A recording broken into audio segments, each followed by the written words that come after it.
Welcome back. ప్రజాధనాన్ని ఊడ్చేస్తున్నారు. రోడ్లపై చెత్తను ఊడ్చేందుకు తీసుకొచ్చిన వాహనాల పేరుతో కొందరు అధికారులు సొమ్ము చేసుకుంటున్నారు. కార్మికులతో రోడ్లు శుభ్రం చేస్తూ స్వీపింగ్ మిషన్ల బిల్లుల్ని నొక్కేస్తున్నారు.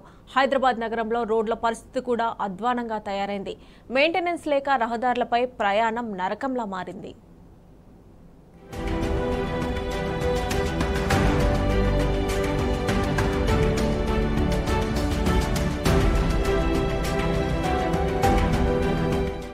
అటు రోడ్ల నిర్వహణ, ఇటు పారిశుద్ధ్యం. హైదరాబాద్ నగరంలో ఈ రెండు అటకెక్కాయి.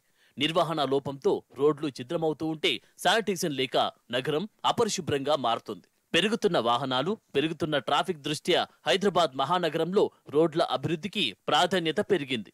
దాంతో అప్పటి పురపాలక శాఖ మంత్రి కేటీఆర్ నగర రోడ్ల అభివృద్ధి కోసం సిఆర్ఎంపీ కార్యక్రమాన్ని చేపట్టారు. అందులో భాగంగా జీహెచ్ఎంసీ పరిధిలో ఉన్న 9,013 కిలోమీటర్ల రోడ్లను మెయింటెనెన్స్ చేస్తున్నారు. అందులో 2,846 కిలోమీటర్లు బ్లాక్ టాప్ రోడ్లు కాగా 6,167 కిలోమీటర్లు సిమెంట్ రోడ్లు.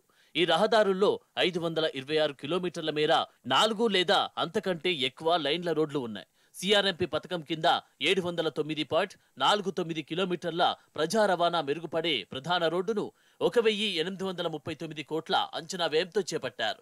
ఈ రోడ్ల నిర్మాణం 3 లేన్లుగా చేపట్టారు.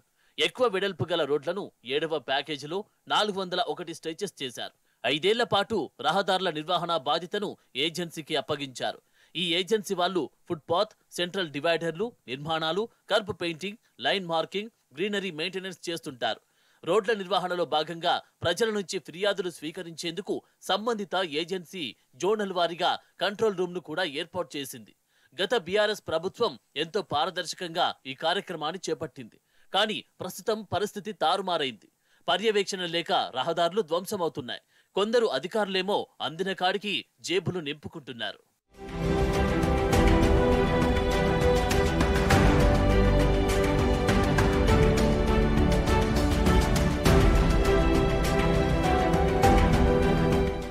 నిజానికి సిఆర్ఎంపీ రోడ్ల మెయింటెనెన్స్ అంతా సంబంధిత ఏజెన్సీనే చూసుకోవాలి. కానీ కొందరు అధికారులు మాత్రం సిఆర్ఎంపీ రోడ్లపై కార్మికులతో పనిచేయిస్తున్నారు. రహదారులను స్వీపింగ్ మిషన్లతో శుభ్రం చేయించకుండా కార్మికులతో రోడ్లు స్వీపింగ్ చేయిస్తున్నారు. తద్వారా స్వీపింగ్ మిషన్ల బిల్లులను అధికారులు తమ జేబులో వేసుకుంటున్నారు.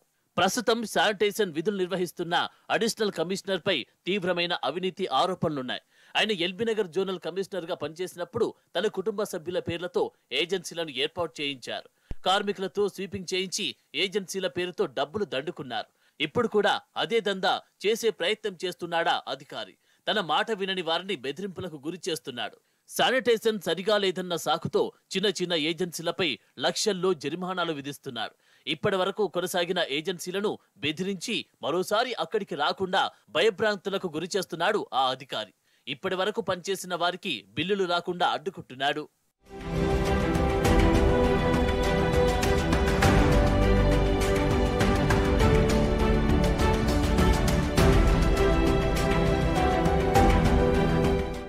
నగరంలో స్వచ్ఛ ఆటోలు ఉన్నప్పటికీ శానిటేషన్ పరిస్థితి మాత్రం గందరగోళంగా తయారైంది. స్వచ్ఛ ఆటోలపై మానిటరింగ్ లేకపోవడంతో రోజుకు 1000 ఆటోలు విధులకు రావడం లేదు. దీంతో నగరంలో ఎక్కడ చూసినా చెత్త కుప్పలే దర్శనమిస్తున్నాయి.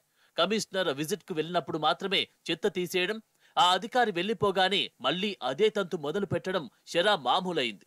శానిటేషన్ కు సంబంధించిన విభాగంలో అధికారులందరూ ఉన్నప్పటికీ సమన్వయం కొరవడి నగరంలో పారిశుద్ధ్యం పడకేసింది. మున్సిపల్ అడ్మినిస్ట్రేషన్ శాఖను తన దగ్గరే పెట్టుకున్న ముఖ్యమంత్రి రేవంత్ ఇప్పటి వరకు దానిపై రివ్యూ చేయలేదు. శాఖపై ఆయనకు కమాండ్ లేకపోవడంతో అధికారులు ఆడిందే ఆట పాడిందే పాట అన్నట్లు తయారైంది.